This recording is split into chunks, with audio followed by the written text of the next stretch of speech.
With this video, we are coming back to an older video format, how to create techno in style of XYZ, and today we will be working on a kick drum in style of Fantasm. To be more precise, I'm talking about his #1 EP that was released on Reckless a few months ago. I've been asked about that EP at least a few times, so it would be a good opportunity to create another FL Studio tutorial.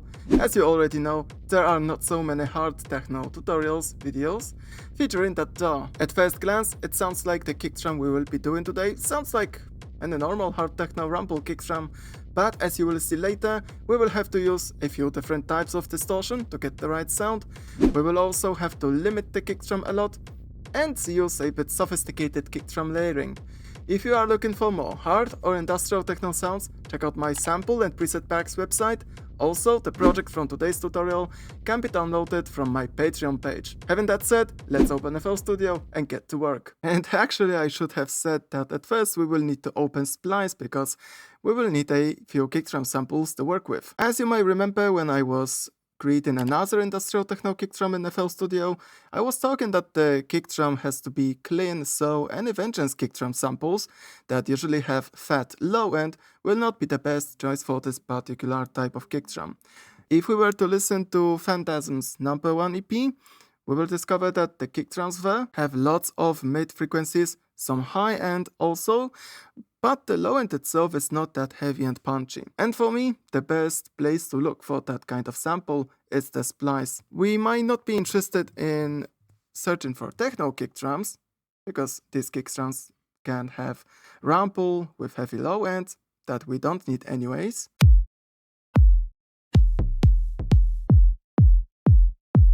That's why for yet another time, I will search for either drum and bass or dubstep kick drums.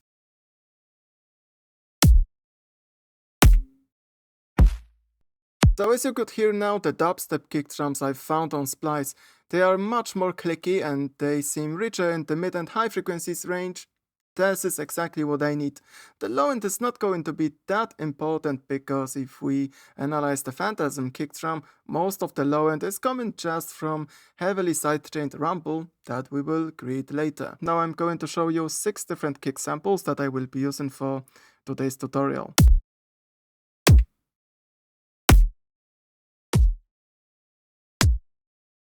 Now I only have to track everything into FL Studio. Let's tidy up the project a bit by grouping all of these kick samples into another group. And because very soon we are going to process the kick drum sample, I can already assign the kick drums onto empty mixer channels.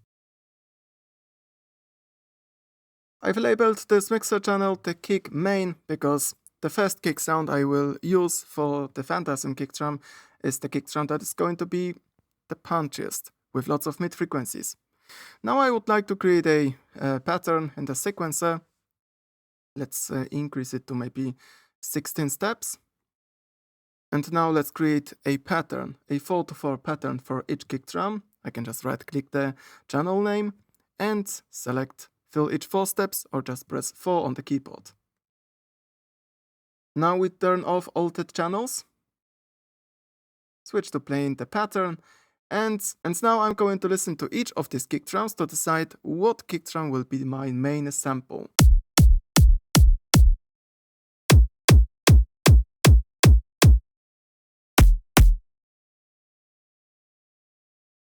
In my opinion, the second sample sounds best, that's why this will be our main kick sound.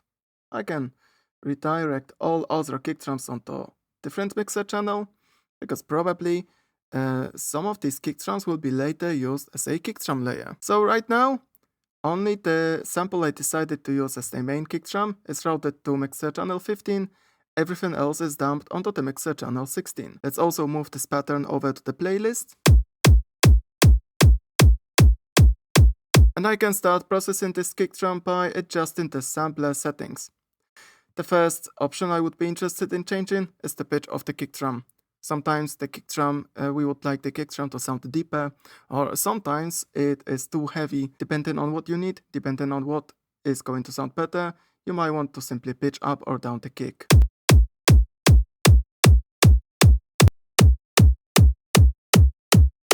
Aside from changing the pitch, I can stretch the kick drum To make it longer or shorter, this is what I do with the time stretch knob.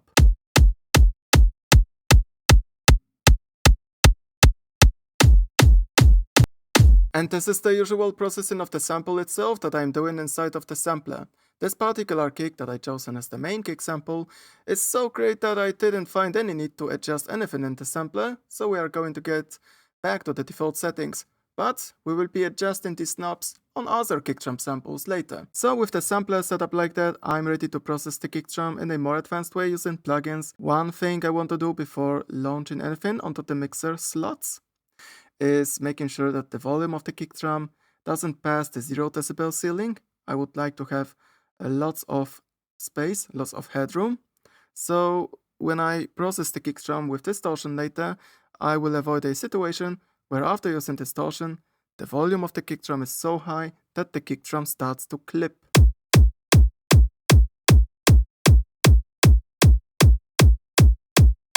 What I was talking about now might seem very basic, but quite often when someone sends me Ableton or FL Studio project for review or just for the lesson, it turns out that some channels in the mixer are clipping. The volume of the kick drum or bass line goes over 0 decibels, and mixing that project is very difficult. If we listen to the kick drum from that number 1 EP by Fantasm, we will discover that the punch part of the kick drum, so just the kick drum sample that is playing in the beginning, is very short. So trimming the sample a bit will be the first thing I'm going to do. It's very easy to do that with the LFO tool plugin that creates a simple volume automation that repeats itself.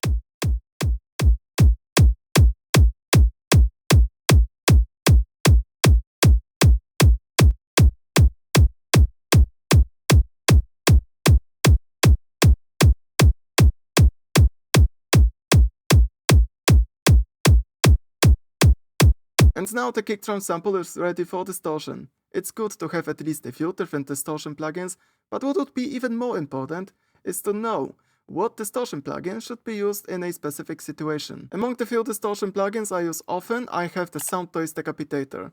This is a great saturation plugin that I use on kick drums if I don't want to distort the kick drum a lot. If I don't want to add any crunch or noise to the kick drum, I don't need to use the isotope trash tool, a wave shaper distortion that mangles the kick drums very aggressively. Instead of that, I can warm up the kick drum slightly by using the Decapitator plugin. Also, the Soundtoys Decapitator is a classic plugin that is seen and used very often, so using this plugin right now should not be very surprising to you. How I want to set up the plugin. At first, I'm interested in choosing the style or character of the distortion. Let's push the drive knob a bit high.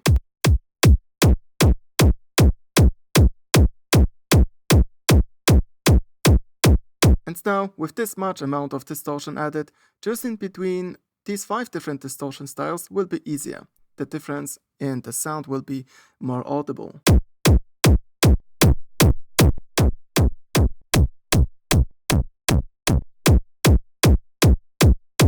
Picking either of these 5 distortion styles influences the sound of the kick drum after distortion most, as well as the drive knob that tells the amount of distortion. When I adjust these two, I'm thinking only of the character of the distortion that is brought to the kick drum. If it happens that I need to use lots of drive to add to the kick drum enough of crunch or character,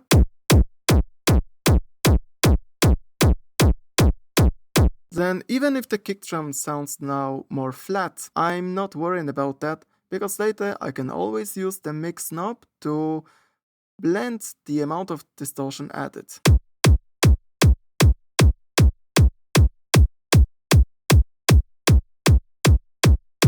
In the middle of the plugin, there's also a simple EQ section with, respectively, a high-pass filter, a tilt equalizer, and a low-pass filter. If the kick drum is saturated heavily, meaning that I add lots of high ends, and if I would like to make the kick drum sound more beefed up after distortion, I can turn the tone and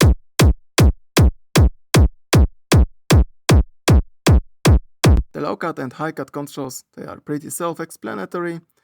I don't want to cut any low end out of the main kick drum sample, because after all, we need some low end punch there as well. Now I would like to show you a final preset of the Decapitator that is used on the main kick drum sample.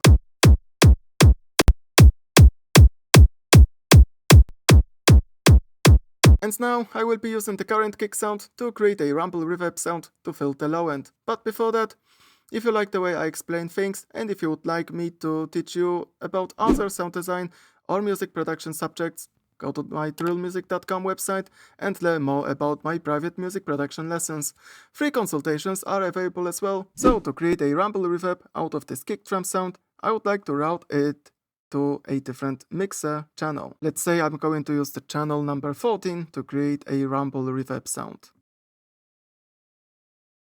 And to that channel, we will route the main kick drum sample output. Let's also mute temporarily the main kick drum sample by unplugging it from the master channel. And on the rumble channel, we will be using the Convology XT reverb plugin. The Convology XT plugin is a neat substitute for Ableton's hybrid reverb, and this is the plugin that, for example, the German hard techno duo LS41 uses to create rumble reverb sounds.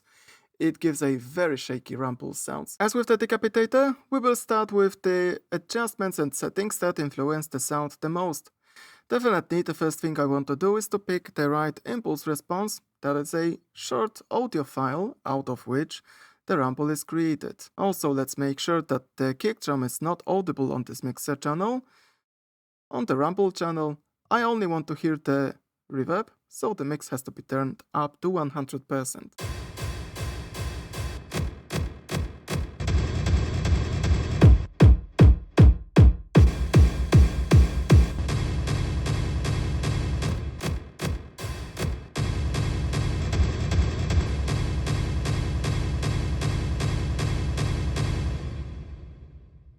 Okay, this particular impulse response, I feel like it's going to give a shaky low end. I can already hear that a bit.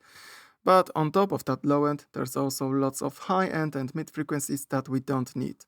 Soon we will be adjusting the Convology plugin to fine-tune the rhythm coming from the rumble sound, but I wouldn't like the high frequencies to cover that low end.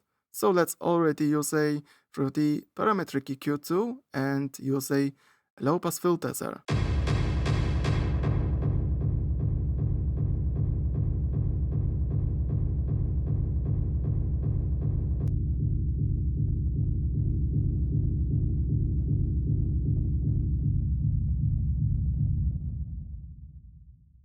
We will fine-tune this low-pass filter later, but now coming back to the plugin, the first two controls I want to set up to fine-tune the rhythm and the sound of the rumble is the decay and stretch knobs. The decay tells the length of the reverb, and the stretch knob is also going to indirectly affect the reverb length, but more importantly, it's also going to change the pitch of the rumble. Right now, maybe we would say that the rumble doesn't sound as deep as it could.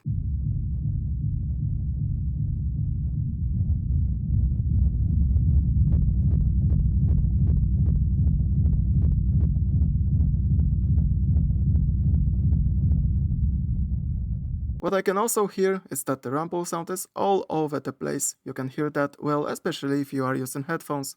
So on the headphones, we would hear the rumble sound is very wide in the stereo field. Now let me use the width knob to make this reverb more narrow. Usually the low frequencies shouldn't be that wide.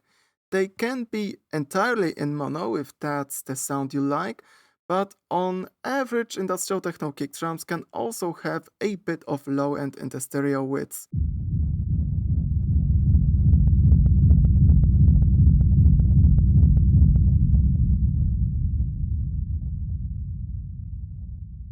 Once again, I will pay attention to the volume of the rumble sound. You can see its volume is again reaching the red area in the mixer. Let's use the output knob to quiet down the reverb a bit.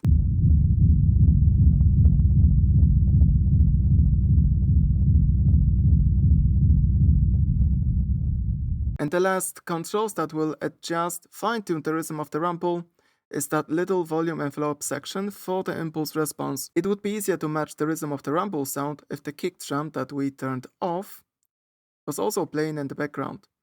So let me route the main kick drum to the master channel back again to unmute it, and let's return to fine-tuning the Convology XT.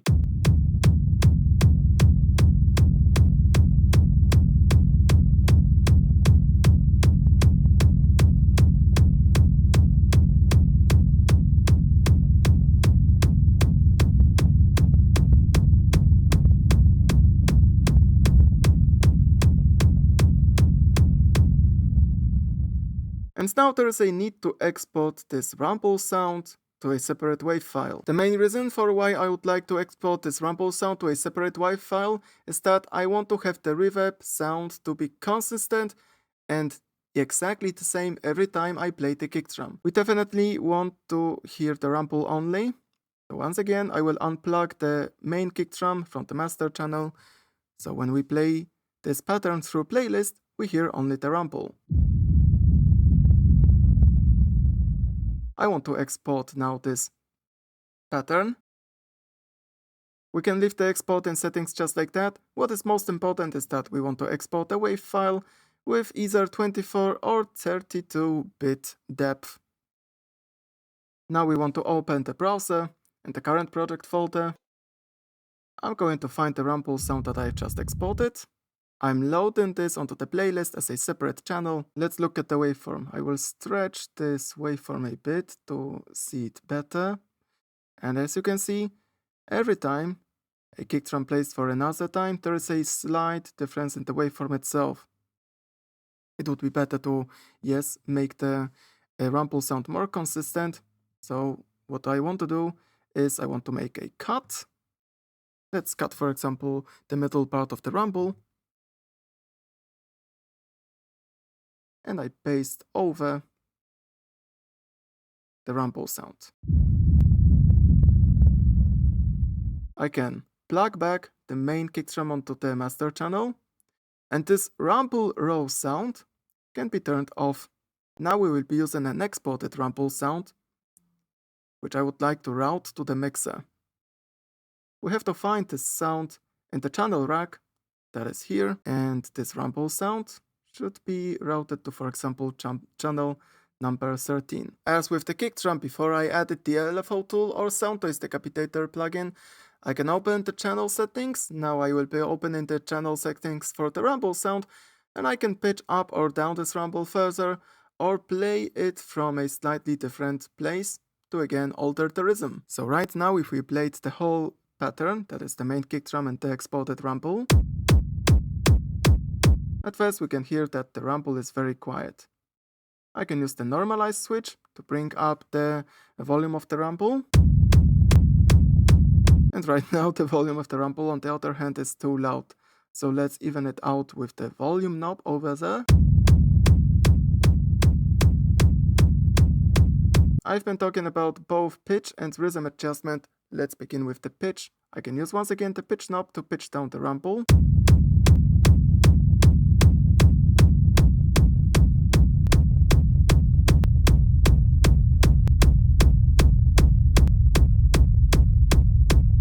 Now let's see how the rumble is going to sound like if I start playing this sound from a different point.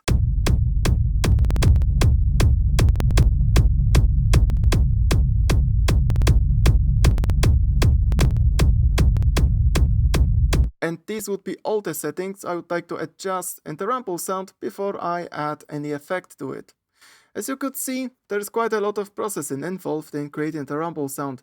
Not only I can change the character, the rhythm, the sound of the rumble inside of the Convology plugin, I can also make the rumble sound more or less deep through using a low-pass filter afterwards. I can make the rumble sound deeper by pitching down the rumble sound after I export it. And yeah, the rumble also has to be exported to make the rumble sound consistent whenever I play the kick drum. Right now we are playing this rumble sound along with the kick drum with no sidechain compression. It means that in the very beginning, the low end is coming from both the kick drum sample and the rumble sound that is playing under it. Of course, this creates low frequencies, phase problems, and low frequencies overlap. As a result, the punch coming from the kick drum sample is not going to be that punchy because the low end from the rumble sound covers it. There is a need to sidechain the rumble. using the LFO tool. Let's look at the way I set up the LFO tool on the main kick sound. I will load the second LFO tool on the rumble, and if I line up these two effects, just like that, at the exact moment where the LFO tool on the kick drum starts to make this kick drum quieter, the rumble, on the other hand, should start to become louder and louder.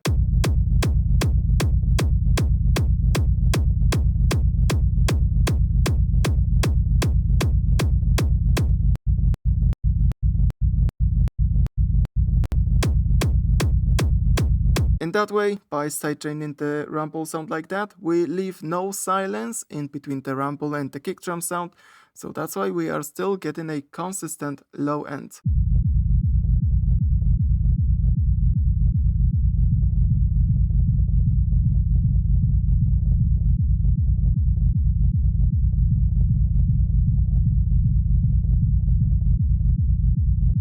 Could you notice how quickly the punch of the kick drum is gone when the rumble is not sidechained? That's exactly the reason for why sidechain compression is used so often. The rumble sound has to be processed just a bit more, but we will only low pass it once again to make the rumble sound deeper, and we will adjust the volume of this rumble sound in relation to the main kick drum. So let's turn off the low pass filter from the master channel. I'm coming back to the rumble export channel in the mixer. Let's begin with using a low pass filter.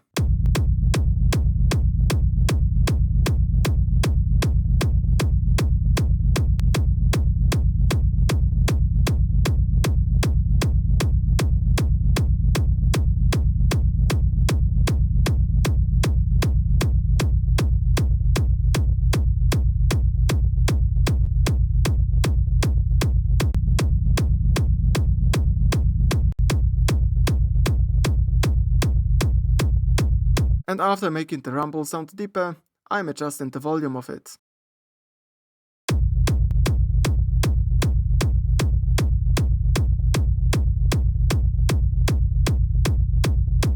And what I can hear right now is that the kick drum in the beginning simply lacks punch, or we would say also that this kick drum doesn't sound as full as it should be.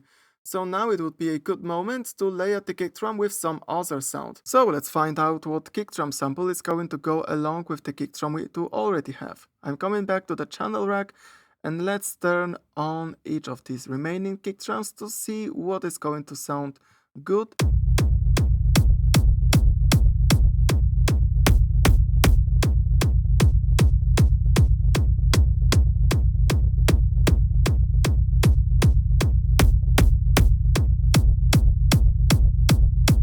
I'm interested now in adding to the kick drum more high end, which means that the kick drum that I want to add should have some noise. This particular sample has some interesting noise inside,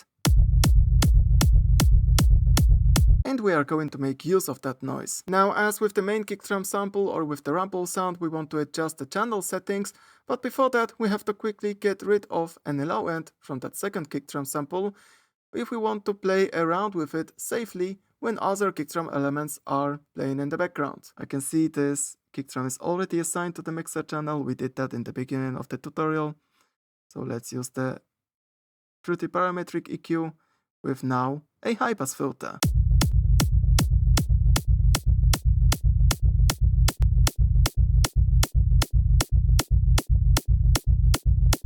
This high pass filter will be adjusted more accurately later.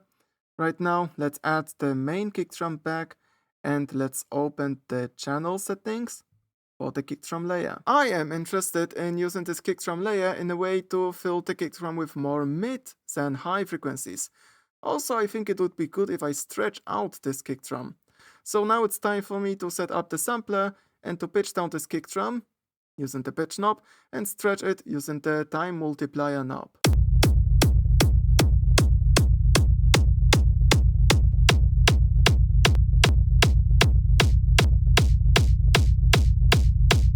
I will also make use of the time stretch knob itself.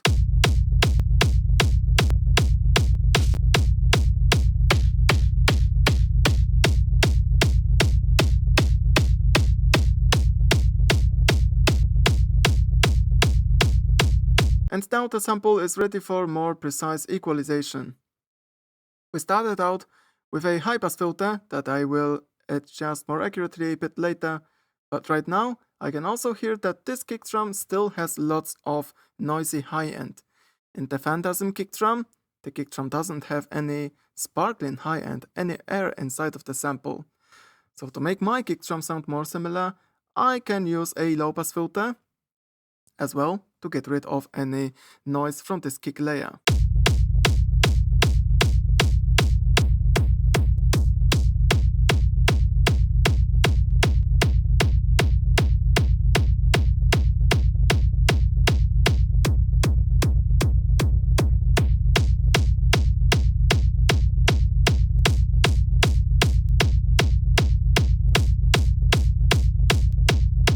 But it can happen that after using a low-pass filter like that, the whole kick drum is going to sound a bit more empty. So to compensate for that a bit, I can try to boost slightly the mid frequencies, for example, just like that.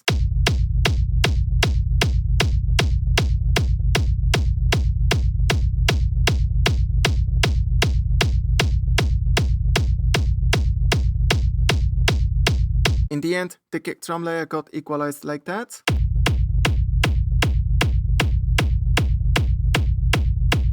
And now I can adjust the volume of this kick layer in relation to the main sample and the rumble.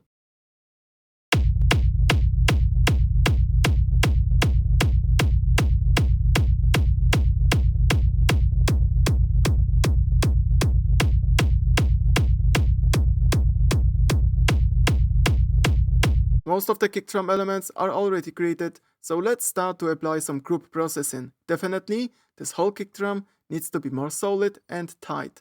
Let's open the oscilloscope to show you what does the Fantasm kick drum look like in comparison to our kick drum. Because I would like to avoid some problems with copyright, I'm not going to play the whole Fantasm kick drum, but we will listen only to the low end itself. But what you are going to see through the oscilloscope is the whole kick drum with all of the mid and high frequencies. That is because the low pass filter I'm using is right after the oscilloscope. So the Fantasm kick drum in the low end sounds like that. And it looks like that on the oscilloscope. As you can see, this is a very flat kick drum that simply looks like a brick. In comparison with that, our kick drum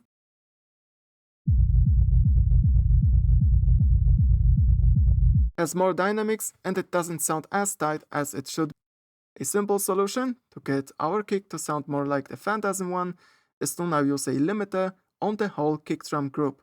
We have to create another channel in the mixer to which we route the rumble export sound, the kick main channel, as well as the kick layer.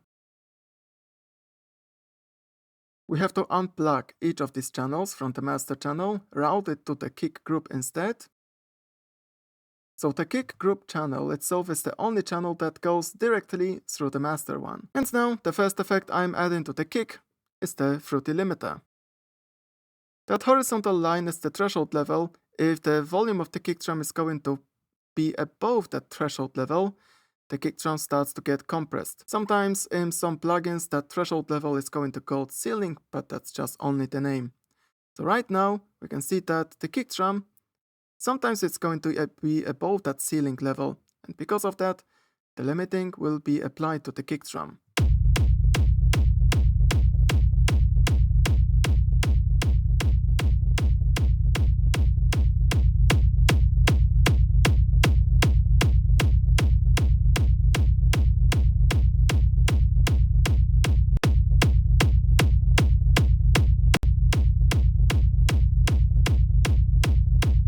We can hear and see how the kick drum gets tighter. As you could see, when I brought down the ceiling to a very low level, the punch of the kick drum was getting a bit lost.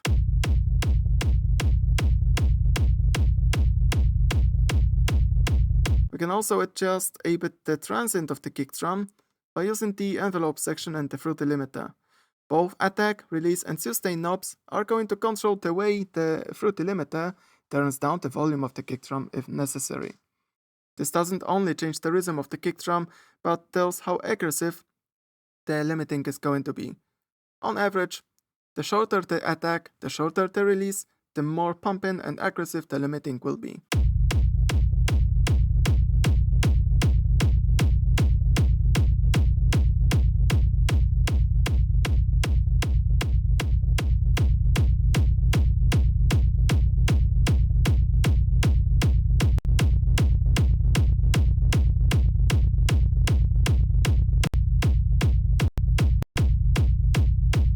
As you will experiment with these knobs, you can also notice that with attack and release set to 0, some additional distortion or saturation is added to the kick drum. That's another thing to pay attention to. Of course, there's also a separate saturation knob that we can use to beef up the kick drum if that's necessary.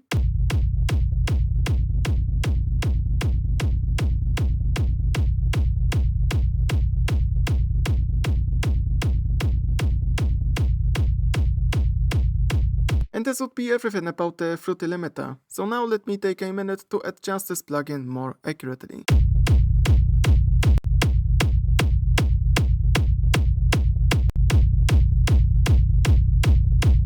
With the current amount of limiting applied, the kick drum lacks some punch.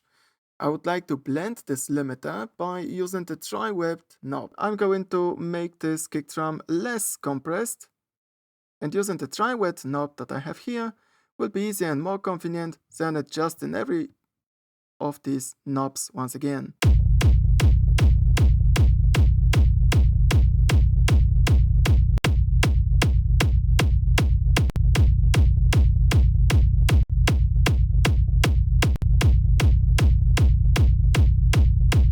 In the Fantasm kick drum, if we listen to, for example, number 1 track, we will hear that the kick drum has some crunchy layer on top. On top of that rumble, there is just some other sound that gives all the high frequencies. To get that sort of crunch into our kick drum after the limiter plugin, I would like to use one extra saturation or distortion plugin. This time, instead of using the Soundtoys Decapitator, I would like to use something a bit more aggressive. I'm interested in a very typical warm sound that saturation plugins give. And my plugin of choice for that is going to be the new fangled Saturate plugin. So by looking at the interface, we can see that the Saturate plugin is a simple clipper plugin with adjustable amount of drive, but also the clipper shape. Of course, the first thing we will want to do is to tell how much distortion we want to add to the kick drum and rumble through the drive knob.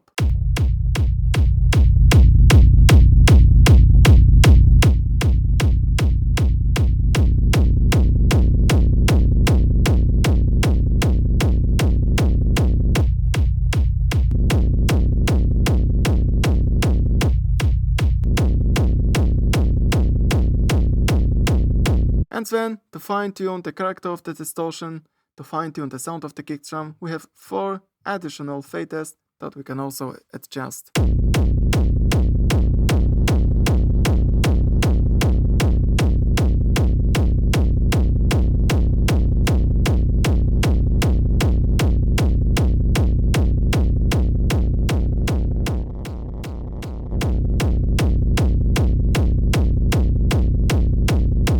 After taking some time, I adjusted the Saturate plugin in that way.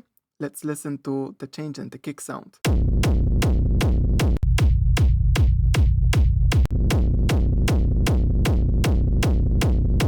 From the group processing, what remains is to make the whole kick drum sound wider, because that crunch we have just added with the Saturate knob should take more space. This will make the whole kick drum sound more huge. I can use a simple Voxenko MSED plugin and use the side gain knob to make the kick drum wider.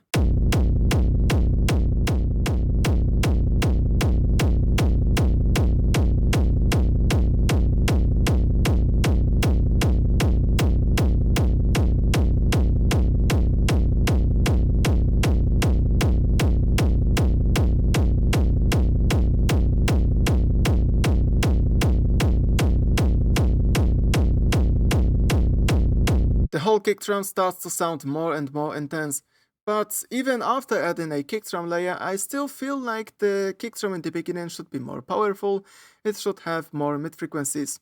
What we are going to do is to create another kick drum layer. This time I will be using the main kick drum. I'm going to route it to a different channel in the mixer, and on that channel we will add more distortion. So let's create another kick drum layer. I have to move these channels to the left. The output of the kick drum gets routed onto the empty channel here. And also, this distorted kick drum layer is unplugged from the master channel. We will plug this instead to the kick group channel as every other kick drum element. And let's mute every other kick drum element because I would like to focus at first on the distortion itself. Let's load Isotope Trash Tool. And inside of the Trash Tool, we will begin by turning up the input gain theta. According to the manual of this Trash Tool plugin, it is best if the volume of the input reaches the yellow area in the mixer.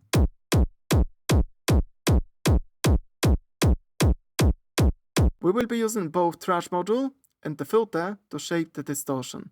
At first, let's adjust a bit the distortion. I can start out with, again, something that changes the sound of the kick drum most. That is choosing a different wave shape and distortion curve.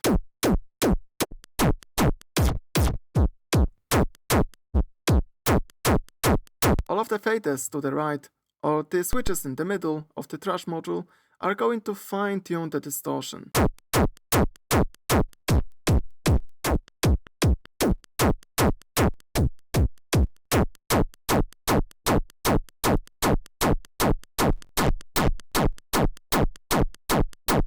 If you need more flexibility in shaping the kick drum sound, I can recommend using a high-pass filter with lots of resonance right before the Trash module.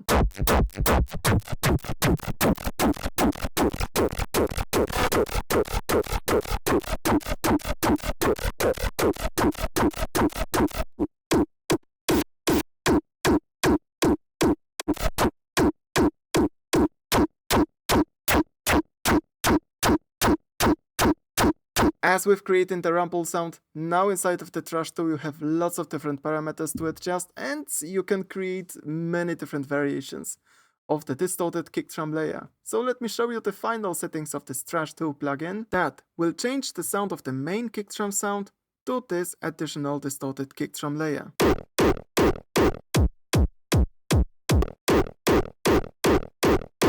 Quite often, the feedback signal from the Trash Tool plugin makes this kick drum after distortion longer than it's necessary.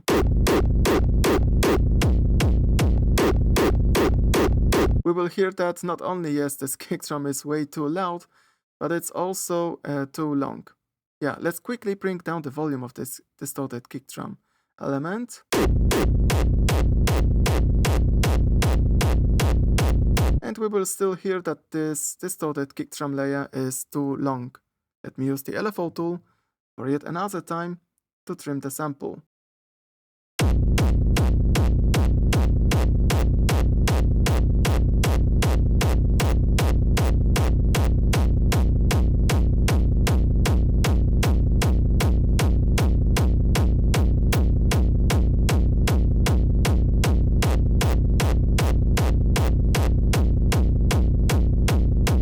After shortening the kick, I'm going to fine-tune the volume level of this distorted kick drum. So as a result, after using distortion, I turned down the volume of this kick drum layer by 26 decibels.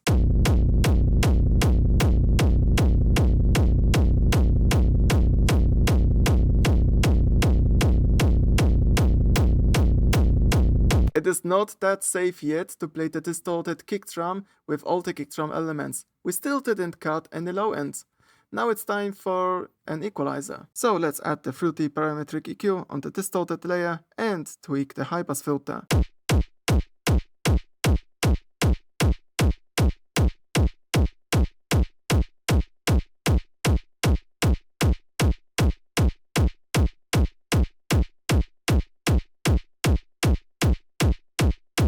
If we play the kick drum with and without that distorted layer, we will also notice that after adding the distorted layer, there are so many high frequencies added to the kick sound. I will also add a high shelf filter to the kick drum layer, to the distorted kick drum layer, to make this kick drum darker.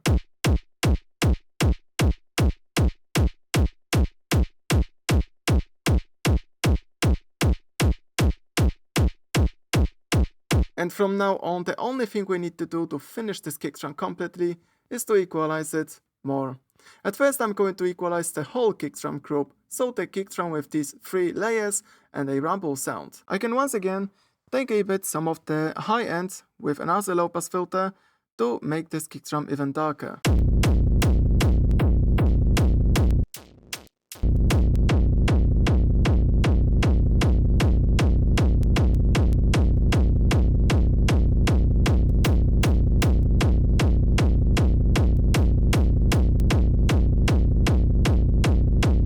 If the kick drum I have sounds too muddy or bloated, meaning that there are too many of low mid frequencies, I can make a cut somewhere at around 300 Hz to make the kick cleaner.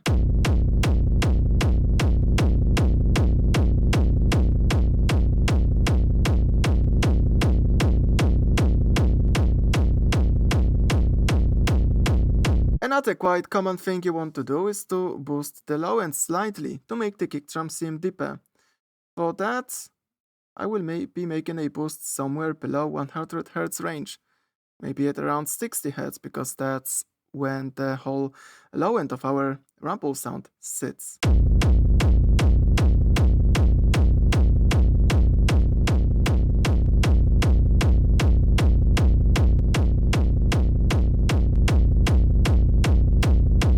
If there's a need to make the kick drum to sound fuller, since we have already equalized a bit the low end and the low mid frequencies, the only frequency area that we can work with is the mid and high frequencies range. Making the kick drum sound fuller can be as easy as boosting some frequencies from 1000 Hz range and around.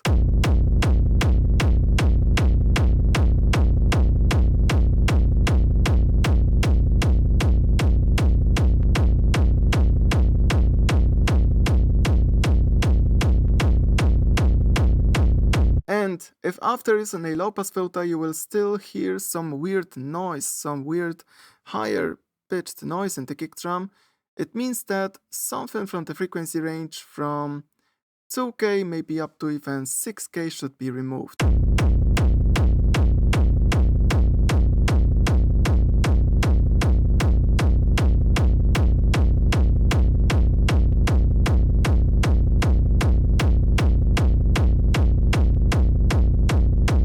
Of course, all of the equalization moves I already did are a bit exaggerated, so now let me show you how the kick drum is going to sound like after fine-tuning this equalization.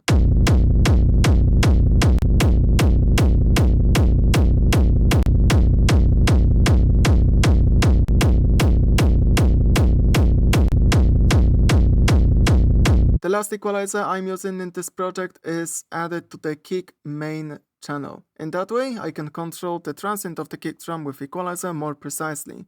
So instead of equalizing the whole kick drum, that is the kick drum with rumble, I am equalizing only a single kick drum element.